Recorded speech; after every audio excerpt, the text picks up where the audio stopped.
Argentine বংশোদ্ভূত Spanish coach Santiago ভারেলোকে নিয়োগ দিয়েছে মোহামেডান। শক্তিশালী দল ও নতুন কোচ নিয়ে ক্লাবটি শ্রেষ্ঠত্বের মিশনে তৈরি। তবে নির্ধারিত সূচিতে লীগ শুরু নিয়ে শঙ্কায় রয়েছে।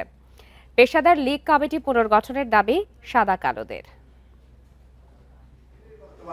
জাতীয় দলের একঝাঁক তারকা ভিড়িয়ে শক্তিশালী দল গড়েছে মোহামেডান। চাহিদা মতো বিদেশি কোচও নিয়োগ দিয়েছে। আর্জেন্টাইন বংশোদ্ভূত স্প্যানিশ ফার্নান্দো আন্দ্রেস সান্তিয়াগো ভারেলোর সঙ্গে এক মৌসুমের চুক্তি। নতুন কোচ নিয়ে শিরোপা পুনরুদ্ধারে নামবে সাদা কালোরা। আমরা তার সাথে আলাপ করে দেখি, আমরা তার প্র্যাকটিক্যালি সব কিছু দেখি আগে। আমরা তো কাগজে পড়ার দেখেছি, তাই না? প্র্যাকটিক্যালি দেখি, যদি ভালো হয় অবশ্যই আমরা লং টার্মের জন্য নিতে পারি। প্রো লাইসেন্সধারী ভারেলোর দক্ষিণ এশিয়ার অভিজ্ঞতাকে কাজে লাগাতে চায় মোহামেডান। ভারতের বেশ কয়েকটি ক্লাবের পাশাপাশি আফগানিস্তানেও কোচিং করিয়েছেন তিনি। এটা আমরা চিনি দিয়ে দিচ্ছি। শ্রেষ্ঠত্বের লক্ষ্যে দল গুছিয়ে তৈরি মোহামেডান। তবে নির্ধারিত সময়ে লীগ শুরু নিয়ে শঙ্কায় ক্লাব ম্যানেজমেন্ট। সোমবার ফিফার নিষেধাজ্ঞা থেকে মুক্ত হয়েছে আবাহনী। বসুন্ধরা কিংস মহাসংকটে।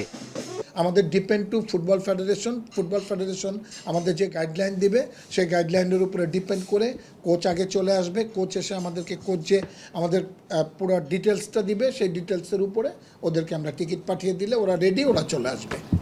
বর্তমান লীগ কমিটির পেশাদারিত্ব নিয়ে হতাশ মোহামেডান।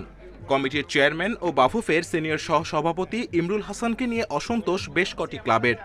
পরিবর্তন নিয়ে বাফুফের সভাপতি তাবিদাওয়ালার কাছ থেকে মিলেছে সবুজ সংকেত। দলীয় একটা ক্লাবের প্রতিনিধিত্ব করে এই লীগ কমিটি।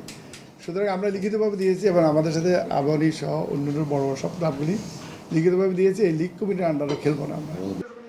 এএফসির ক্লাব লাইসেন্সিং নিয়েও কাজ করছে মোহামেডান।